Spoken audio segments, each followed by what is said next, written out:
Felt like a day. My name is Mighty Wereball. Welcome back to Danganronpa Trigger Happy Havoc. We're about to go into class trial number 2 to see who it was that killed Pt.XII. I still think it's Mondo, but let's go. Everyone, please find your assigned seats. And so the curtain opened once again. A deadly judgment, a deadly deception, a deadly betrayal, a deadly riddle, a deadly defense, a deadly faith, a deadly bowel movement, a deadly class trial. Oh, I probably could have... whatever.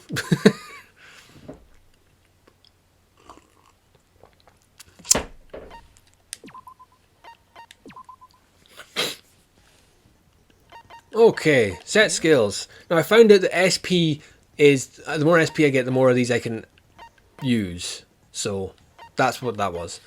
Increases bullet capacity, effective during bullet time battle, costs 4 SP.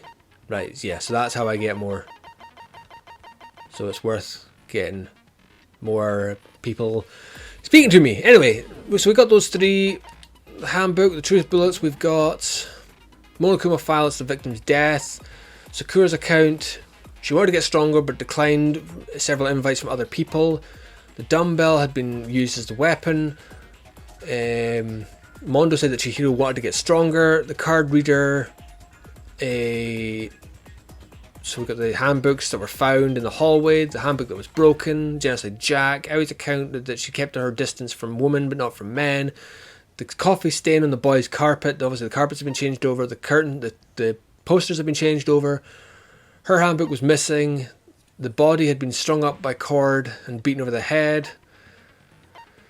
The lamp, the plug for the extension lead was used to tie her up, and she was on nighttime ready to work out in secret. Anyway, let's go with this. Oh, wait, that's not the right button. This can only end poorly for me. Class trial, all rise. The posters. Let's begin with a basic explanation of the class trial.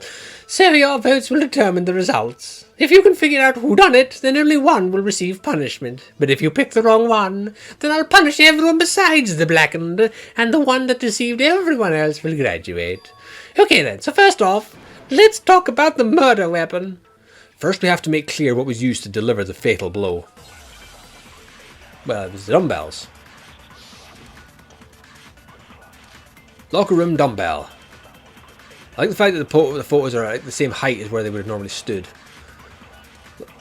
Chihiro's fatal injury. It appears to have been a head wound. According to the Monokuma file, the killer used a blunt instrument, but... what kind of blunt instrument could it have been? Boom! That was wrong. Oh, god damn it. God, that's a fantastic fucking start.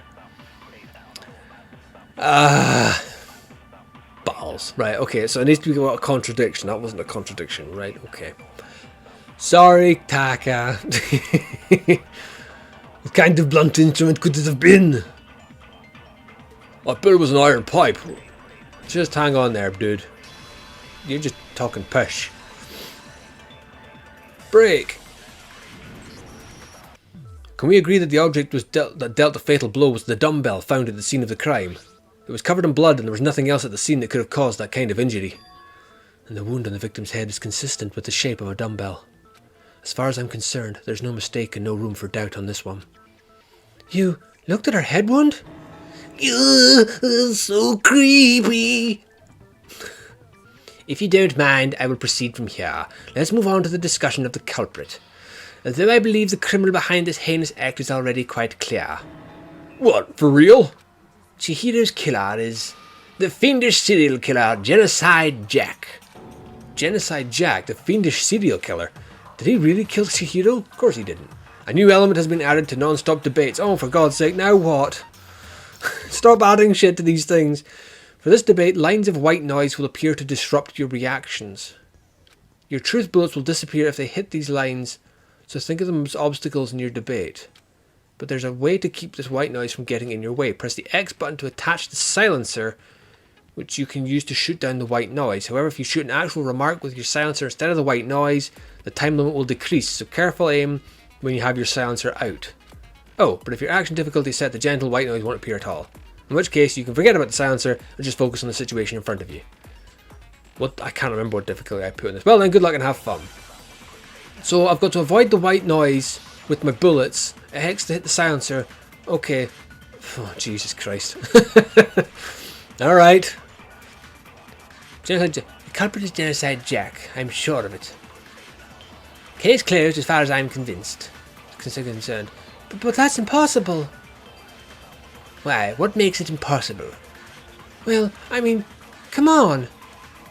There's just no proof for it. I mean, there is, but there isn't at the same time. So the white noise is the little words buzzing about, I'm guessing. I assumed it was going to be whatever. I might know one reason he could be involved. What? I found this file when I was looking around the archive in the library. I guess it's some kind of confidential file the police put together about the Genocide Jack case.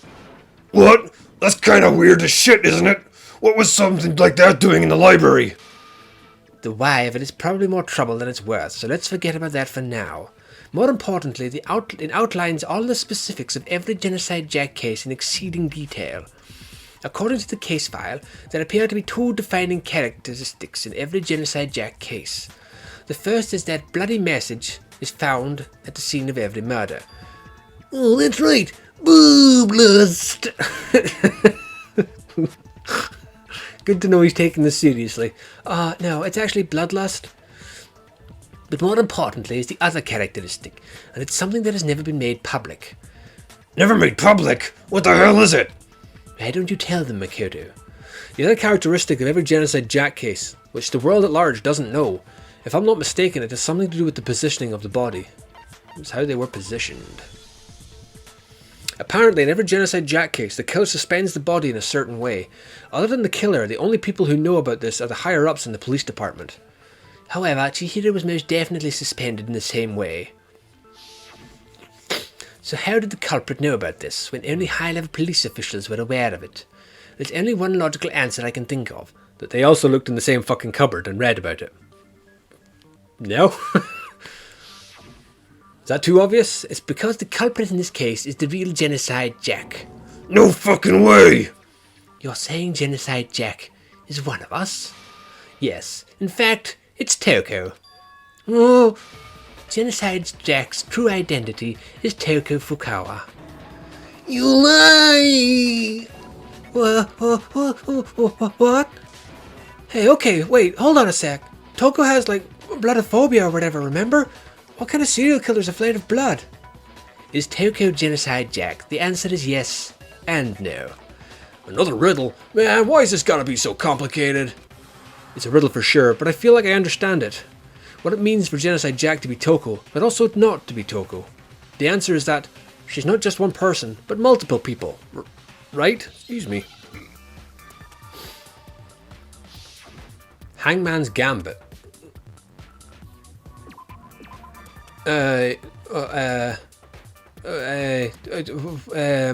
What? S? I don't, C? Schizo. That's a really schizo. Schizo, oh fuck, okay. Alright. I was panicking there, I hadn't a fucking clue what was going on. Is it because Genocide Jack has a split personality? Huh? I think I read that somewhere in the file too. They thought that the suspect might have, what did they call it? Dissociative identity disorder. Okay, but still, to go and say that about Miss Fukawa is perfectly acceptable. Toko's strange behaviour after seeing the body is proof enough that she has a split personality. The one thing that shows Toko could have a split personality, it has to do with her behaviour. Her behaviour changed. You're talking about how she started to act totally different than usual, right? That's right, think back. She fainted when she saw Chihiro's corpse, then when she woke up. I'm fine, I'm fine. Oh, is that a dead body? Hey, are you dead? She must have hit her head real hard when she fainted. The world has a front and a back, a top ending and a bottom, the sea of truth and a web of lies. This is quite concerning. I mean, she sounds completely different. She was acting funny, that's for sure. That melancholy tone of hers completely disappeared. Don't go assigning adjectives to my tone without permission. Not to mention, once she regained consciousness and saw Chihiro's body again, she was utterly calm. In other words, within her is one personality that can't handle blood, and the one that obviously can. So when Toko trapped herself in a room, it's because she was scared of Genocide Jack?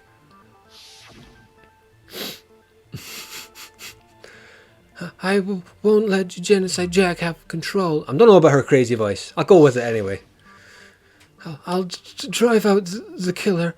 Drive out the murderous fiend. The reason she locked herself in her room wasn't to keep other people from getting in. It was to keep her other personality from getting out. What? Toko was afraid. Afraid of the murderous fiend inside of her. Of killing even more people. How? Yeah, how can you know all this? I do believe you misunderstood her. What she's trying to say is, how can you know all of this? No, what she wants to know is, how could you tell them? Huh? Last night, just before Monokuma gave his motive speech, Toko and I had a strange conversation. She told me a most interesting story. She said a murderous fiend lived within her, and she was afraid it would appear and attack at any time. And that trepidation is what caused her to have such a bleak attitude. Isn't that right, Toko?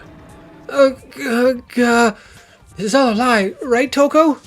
You said you wouldn't tell anyone. What? You promised. I can't believe you lied. You only have yourself to blame. You came to me with your tragic little story. I didn't ask you to. This is the real world, not some romantic fantasy fairy tale. Oh, she go off the rails. Yeah. Besides, you broke your promise first. You said that as long as you were here, no matter what, you wouldn't let Genocide Jack kill anyone. But in spite of that promise... I'm sorry, I couldn't keep our promise. But don't worry, never again. I won't let Genocide Jack have control ever again. You said if I kept my promise, you would go out with me. That's the only reason I promised. How many times do I have to tell you? I never said that. But you weren't able to do it. You just couldn't resist that rush you got from killing, could you? Good God, he is going to send her off the fucking edge and she's going to be Genocide Jack permanently. I tried. I swear I tried to control it, but... But your efforts were useless. What a disappointment. I hate you. Well, the opening act is nearly finished. All that's left is to hear from the person in question directly. The person?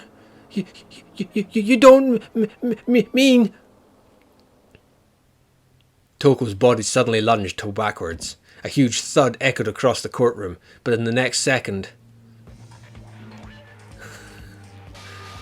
Oh, God damn. What was with the tongue? Well, hello there. It's me you were hoping to see. What the heck? So you finally figured it out, huh? Well, whatever. What are you gonna do? I'm the ultimate murderous fiend, Genocide Jack. Or better yet, let's go with Genocide Jill. What the fuck is this? Toko, what happened to you? Not Toko, that's a loser's name. What happened to the textbook split personality? Sort of what happens to be a serial killer. You should turn a blind eye to one's faults. She's so intense. Like they say, sound in murderous mind, sound in murderous body. This one is so different from the one we've come to know. Yes, well, the world is compromised of a front and a back, you know. Just like how every inning has a top and a bottom, or how the depths of every truth lies a little lie. Behind every dark and gloomy soul lives another that shines as bright as the sun. This is the murderous fiend Genocide Jack. This is beyond insane. Miss Jack, Jill, can I ask you a question? What's up? Some of us think you might be the mastermind behind our entire situation. What are your thoughts on that? Well, I'll tell you, I'm the mastermind of all masterminds. Just kidding. Then it's not true. Of course it's not true. How dare you try to link me with that creepazoid? And another thing, the police and the government and society and the outside world are totally powerless. I mean, they just let this idiotic bloodthirsty maniac go buck wild all over town. Sure, I'm a bloodthirsty maniac, but life is pain, right? To live is to hurt other people. It's a necessary evil if you want to survive. The act of living itself causes pain for everyone. Just kidding again.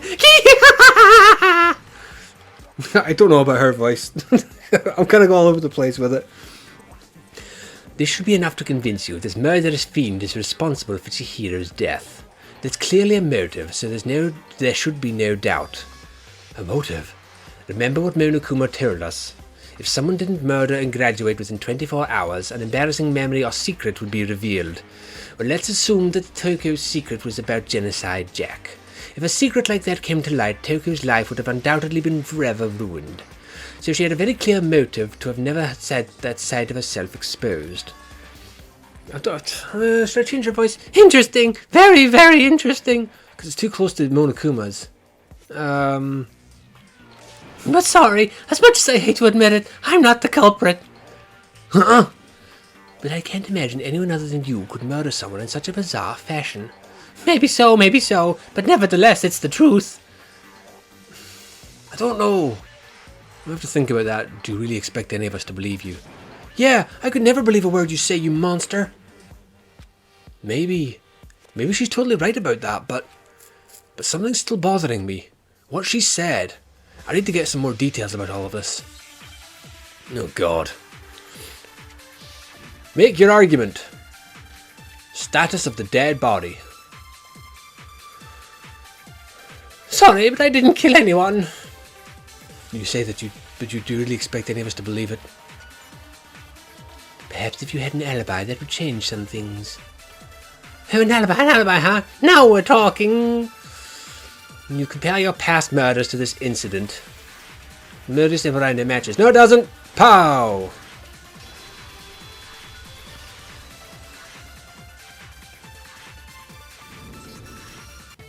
Are the methods of murder really exactly the same? I'm not so sure about that. I think there's a slight difference between the Genocide Jack cases and this one. Huh? How's it any different? Oh, don't know. Well then, human garbage, let me tell you. I'll go with that voice. I murder with passion and conviction. I consider myself a professional, and I have a very particular way of doing things. Imagine you go to a fancy Italian restaurant. They're very picky about the noodles, the sauce, everything. But what happens to Chihiro? It was like the same Italian restaurant started using ragu or Chef Boyardee. No, again, that's too fucking close to Monokuma. Let me have a quick think. This is no creation of mine. I'll do a really annoying voice. Let me rephrase that in a way that maybe makes more sense. There are two clear differences between the Genocide Jack cases and this one. There's one clear difference between the murders. In the photos from the other Genocide Jack cases, look at the neck and stomach. Here you'll see a clear difference. The victim's fatal injury. For one, the cause of death is different. In Genocide Jack murders, all the victims were killed the same way. According to the case file, they were all apparently killed with a pair of scissors. But Chihiro died from a blow to the head, right? Oh yes, that is remarkably different from the other murders. Wouldn't it be strange for someone who kills the same way to without fail to suddenly change their method? And there's more. One more conflicting detail. That's right. In my fucking hell. In my recipe of murder, in the bloody message is the tortellini. Then the arrangement of the body would be the pesto sauce. Could you please stop comparing killing people to cooking? So, are you saying that the other difference has to do with how the body was arranged? That's right. The second difference is related to how she was suspended. In the photos of the other Genocide Jack cases, all the other victims were stabbed through their hands. Here you'll see a clear difference. What was used to suspend her? Do you remember what the killer used to suspend her? They used some kind of rope to hang her up by the wrists. What is your point? Well, in all the previous Genocide Jack cases, something else was used to suspend them. Specifically, pairs of razor-sharp scissors. Guess what? I used my own specially designed scissors for the murder. No, it's sounding too much like Hifumi. God damn it. I'm bad at this. I'm gonna get a drink of water.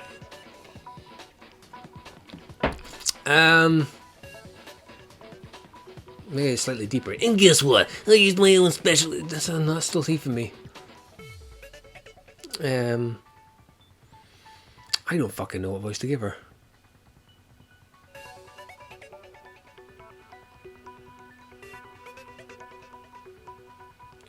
I used my own specially designed scissors and guess what? I used my own specially designed scissors for the murders and the arrangement.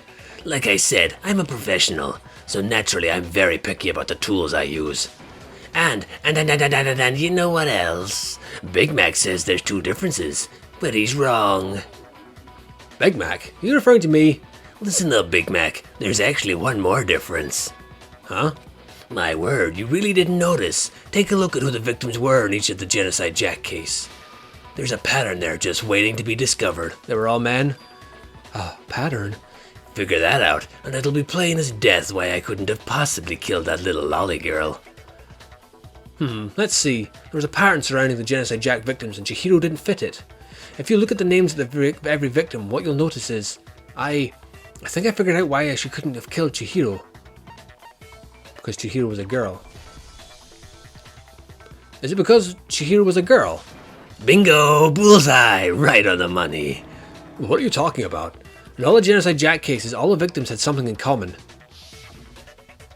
Ken Harada, 32, Tetsuhiro Honda, 17, Shoji Kagu, 23, Kanui Sei, 14, Takeshi Yoshida, 30, Komatsuna Taro, Takafumi Gono, Uchida Naoiha, Takeshi Masamune, Yuto Yumijima. There was no end to it. They were all guys? That's right, the people I kill with such passion and conviction are all adorable little men. Yeah, I can't believe I said it. I am so embarrassed. The hell is wrong with you? I can't help it. I'm just a full-throttle boy-on-boy fangirl, and the mopey side of me just hates it. But now I'm on the fast track to becoming a full-fledged fan madame. Fan madame? Fan? So since Chihiro was a girl and not an adorable little man, you wouldn't kill her? Would an Italian chef suddenly start making ramen just because they're both noodles? Don't be stupid. I get how nuts. I have too much passion and conviction to cross that line. That's the absolute reality of the one and only. I have too much passion and conviction to cross that line. I have too much passion. I have too much passion and conviction to cross that line. I swear, fuck it. Yeah, I'm gonna change it. I have too much passion and conviction to cross that line. That's absolute reality of the one and only. We get it. You've clearly explained your hobby and your philosophy, but that's not all there is to it.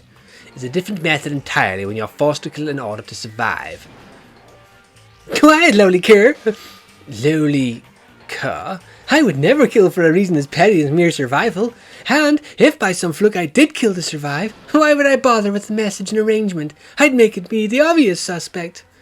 That does make some amount of sense. I have gone through so many fucking voices for her. I suppose that works with a multiple personality, but I'm not happy with any of them. Plus, whatever reason I have for killing, I would never leave out my prized scissors. Who else would go out of their way to use big, stupid, heavy dumbbell? Maybe you used the dumbbell because you couldn't find any other scissors in school. Any scissors? I don't just use any scissors. I use my own set of high-class, envy of the entire world scissors. Alright, whatever. There still aren't any in school. Are you sure about that? Sewing kit. Da-da-da-da! So taking lessons from fucking Gene Simmons with that tongue. She's fully equipped. That's right, so I can kill anywhere, anytime. Why would I resort to dumbbells or rope when I have my trusty scissors by my side? Go ahead, tell me I'm wrong. You can't, can you? Gutter dogs, all of you. Not to mention, I have no clue how to tie a good knot, so rope's totally out of the question anyway. You have no idea what's going on anymore. Could such a heinous villain really be innocent? But the body really was suspended, right? Nobody but the police knew about that. Yeah, that's why we figured out it had to be the real deal, and not some copycat killer or whatever. Actually, hold on. There is one person. One person who could have copied the Genocide Jack cases.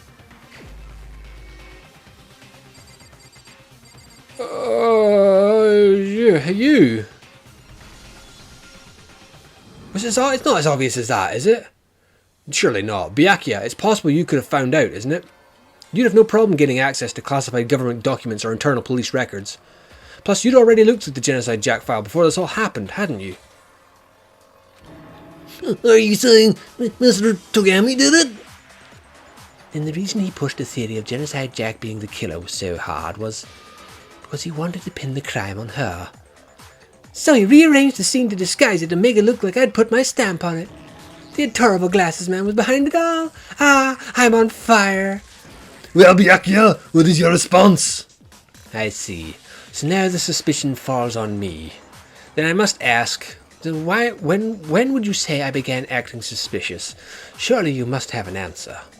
Looking back and thinking about it now, the way you were acting right before we discovered the body was a little strange. And the locker rooms, they're suspicious. Very suspicious indeed, wouldn't you agree? Huh? Suspicious? It seems nobody searched the locker rooms. Let's start with the girls' locker room. You wanted to go to the girls' locker room right away, right? But since you're a guy... I should have naturally thought of the boys' locker room first. Is that what you want to say? The victim was Chihiro, a girl. Hence why I said we should check the girls' locker room. Nothing strange with that, I'd say. On the contrary, there is something very strange. Alright, okay then, what's so strange about it? Go ahead, share with the rest of the class. There's a clear contradiction in what Byakuya just said. I need to make it clear to everyone. A new element... Oh my god, another one! Next, we're going to add something called a truth flashback. If you aim at a weak spot and hold down the triangle button, then you'll memorize that weak spot. This memorized phrase can only be shot once as a single truth bullet. If you shoot or change the truth bullet, it will disappear from your truth cylinder. However, you can use this flashback feature as many times as you want. If you don't seem to have the answer to a lie or contradiction in your loaded truth bullets, it might be wise to memorize a different weak spot and use that to make your case. When the best time to use a flashback? Well, you'll just have to use your keen wits, won't you? Oh, for God's sake. In this case, though, I will say that if you don't use a flashback, you won't be refuting anything. Well then, good luck and have fun. Oh, God.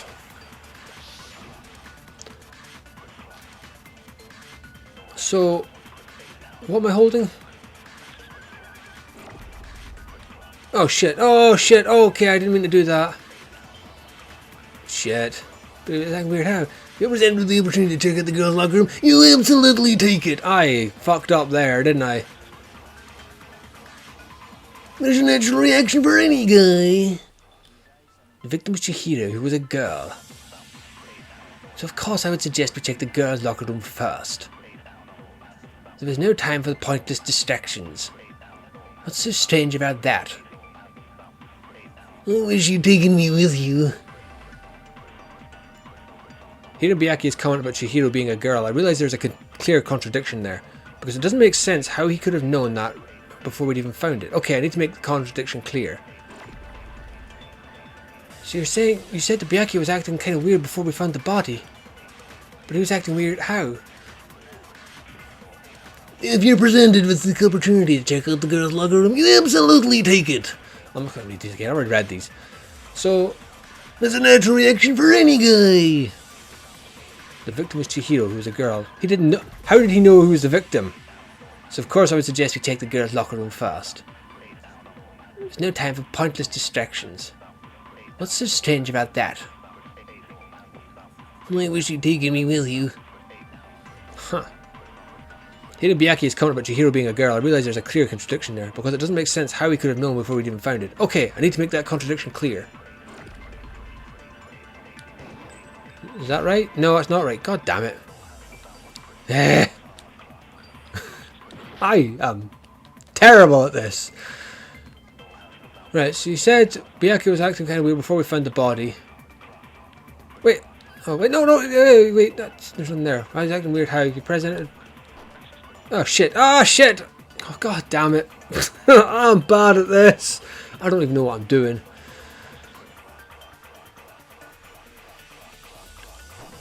Shit. The victim was Chihiro. Because he didn't know that before. Alright, okay, so I've got that now. Then I've got to wait. So if I skip all that, and then I've got to shoot the first thing. I'm getting there. Alright, I'm a dumbass, but I'm getting there. Right, shoot that. Wait, no, what? Or is it before I find that it's the other way around I've got to do it? I'm going to fucking fail this. before we found the body. Wait for him. The victim was Chihiro. There we go. Jesus Christ. Oh, fucking hell. I'm bad at this. I'll tell you what's so strange about that. Because up until we actually discovered the body, we couldn't have known who the victim was. So your claim that you went to the girls' locker room first because Chihiro was the victim doesn't hold up. I see. That's a good answer, I must admit. Interesting. Very interesting indeed. But your reasoning is still too weak. Huh? What's wrong? Is that it? Surely you've got more than that. Go ahead. Show us. What's with Byakuya's attitude? It's like he doesn't even care. I've got him cornered, but he's acting like it has nothing to do with him.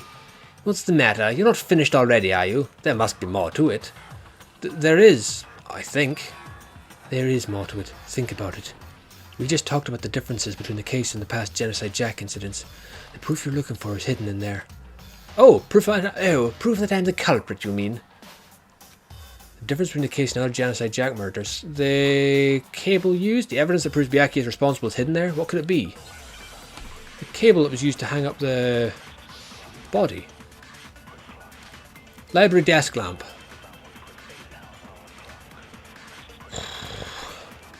What? The difference between the cases? You want me to explain it again?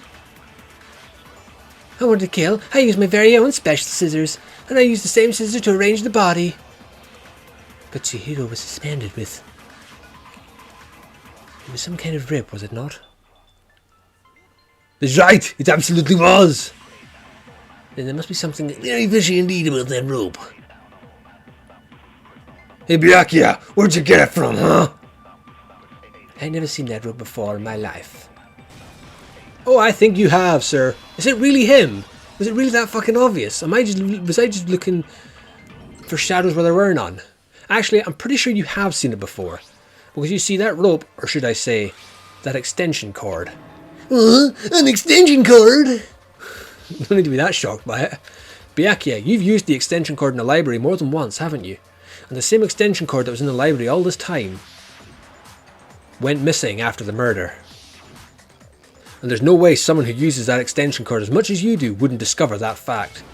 Then Byakuya must be the one who took the extension cord. You can't imagine any other possibility. That's really what you think. Then your conclusion is something like this. I killed Chihiro in the girls' locker room, then hung her up and wrote that bloody message. I intentionally made it look like Genocide Jack was behind it. Is that about right? He's doing it again. He's totally calm, totally unconcerned. It's as if he's not even involved. Wait, not even involved? What's wrong? I asked you if you think that's what happened. Hell yeah, that's what happened. So that's it, right? Byakuya's the killer. I don't disagree with not disagreeing. He kept calling this a game, right? So he'd totally be willing to do something like this to win. Sorry, but can we hold on just a second? I think we need to talk about this a little more. Huh? Do we really need to? We've already decided who did it. I know, but still, there's something that's still bothering me. Is that right? And pray tell, what pray tell is still bothering you? I killed her in the girls' locker room and disguised my crime. Specifically, I dressed it up to make it look like it was the work of a homicidal psychopath. What about all that bothers you? Wait, what was that just now? Something's not right. Chihiro's body was definitely found in the girls' locker room. But does that mean... Can I really just accept what Byakuya said is the truth? No, I don't think so. There's definitely something off about what he said. The scene of the crime. The death happened in the boys' locker room. You say you killed Chihiro in the girls' locker room, right? But are you sure about that? Isn't it possible that the murder took place somewhere else? How disappointing. What kind of question is that? Even in the world of disappointments, this is a true letdown. She was found dead in the girls' locker room. There's absolutely no question about that. How could the scene of the crime be anywhere else?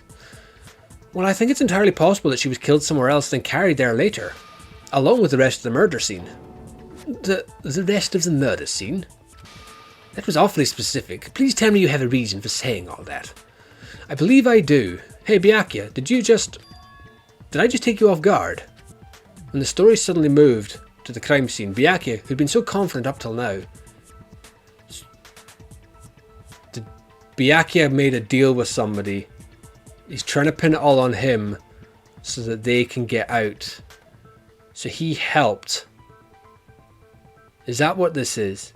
This is two people helping out, and he's willing to sacrifice himself for this other person. I could be reading into him too much again. Maybe Byakuya could never even realize that the actual scene of the crime could have been somewhere else. Yeah, don't just move on without permission. What do you mean she was killed somewhere else? Come on, Mikoto. If there is any chance the murder took place somewhere else, let's see the proof. Evidence that shows the murder took place somewhere else. There was something that switched between the boys' and girls' locker rooms. There was the posters.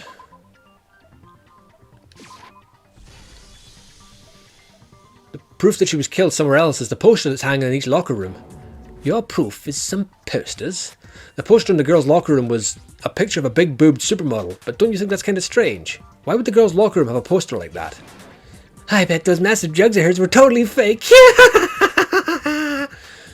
Meanwhile, the boys' locker room had a poster of the super popular boy band Tornado. Again, that doesn't really seem to belong in a boys' locker room. So you're saying that maybe the posters were switched? And there's one other thing I noticed about the locker rooms. You know what I'm talking about, right, Sakura? You're referring to my protein coffee, aren't you? Protein coffee? Well, I was in the girls' locker room earlier. I spilled some protein coffee on the carpet.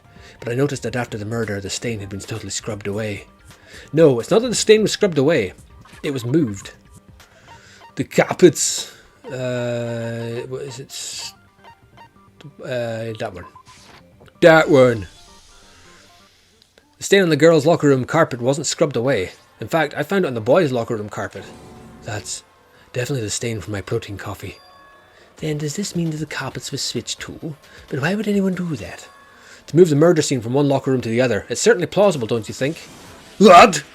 In other words, in order to completely swap the scene of the crime, the bloodstained poster and carpet were moved along with the dead body. By doing this, the killer was able to change the entire room where the murder took place. I can certainly follow your reasoning, but why would the culprit bother doing that? Huh? Why would they go to all that trouble of switching the scene of the crime? Actually, an even bigger question, if the murder did take place in the boys' locker room, then how did Chihiro get in the boys' locker room in the first place? Ah, to get into the locker rooms, you have to swipe your e-handbook across the card reader device. But Chihiro's handbook should have only allowed her access to the girls' locker room. She had no way to get into the boys' locker room to begin with. No, she did have a way, and I can tell you where it was. I highly doubt that. Shut up, I'm telling you, I know how she could have done it. Is he right? Could Chihiro really have gotten into the boys' locker room somehow? Okay, what's the bullet this time? Broken e-handbook. Is it really possible? Could Chihiro really have gotten into the boys' locker room somehow? Ah, I've got it. She must have hacked her handbook. She was the ultimate programmer after all. I'm sure that would have been no problem for her. No, I don't think that's it. She used the thing that was in the main hall. Huh? What thing? I'm talking about Leon's handbook, of course. Oh, God damn it. She had to go to the boys' locker room, no problem. Yeah, I know. I was too slow. I was too busy shooting shit. I'm just going to keep shooting these to give me more points. You got it? Yeah, nope. Nope. No, the programmer, but Charles, no, I don't think that was it. The main thing was in the main hall. Huh, what thing? Shoot. And then Leon's handbook. Pow. Counter. Okay, all my theories about who it could have done is I've just completely gone out the fucking window, so I'm just going to stay quiet now. No, I don't think Chihiro used Leon's handbook. Why not? Because Leon's handbook was broken. Oh, well then yeah, I guess that'd be pretty impossible, huh? I am struck silent by how quickly you gave up. Plus, isn't there a regulation against using someone else's handbook? Actually, the rule states that loaning your handbook is prohibited. It says nothing about borrowing one. In other words, you could borrow a dead person's handbook all you want and you'd be safe. Yep, hit the nail square on the noggin. Of course, if it were broken, that wouldn't make any sense anyway. So then she must have hacked hers like I said. She used her ultimate programmer skills and... Bzz, you can't fix any handbook. The instant you open one up, a security buzzer starts blaring. So she didn't use Leon's handbook, and she didn't modify her own handbook. Maybe Mr. Nagi's initial assumption is just wrong. It seems like there's no way she could have got into the boys' locker room. So I guess so. Okay then, I vote for Byakuya. Is that it then? Chihiro was killed in the boys' locker room and Byakuya's the one who did it? Really? But still, I don't know what else I can do. Hold on a second. I agree with you, though. I think you're on the right track. Was I supposed to find the handbook for her? Or is she gonna have it? What the? You finally decided to open your mouth and that's what you gotta say? There's no way she could get in the boys' locker room, right? So... Why are you so sure she couldn't get in? There's still one other way she could have gained access. What? Mondo. Mondo. What are you talking about? What are the other ways there? Well, to explain that, why don't we have a little break from the trial? I'd like you all to come see something. Wait. Just what do you think you're doing? Don't worry, this will make the trial more exciting. I'm sure that thought must please you. Huh? It'll make things more exciting? Well, alright then. I declare an official class trial recess. Huh? For real? Now then, what is it you want to show us? It better not be boring or I'll be very unhappy. Oh, I have no doubt it'll meet your lofty expectations. So shall we go? Oh. So before I even knew what was happening, the class trial had been put on hold. We headed off with Kyoko in the lead. And where she took us was... You'll have to find out in the next episode.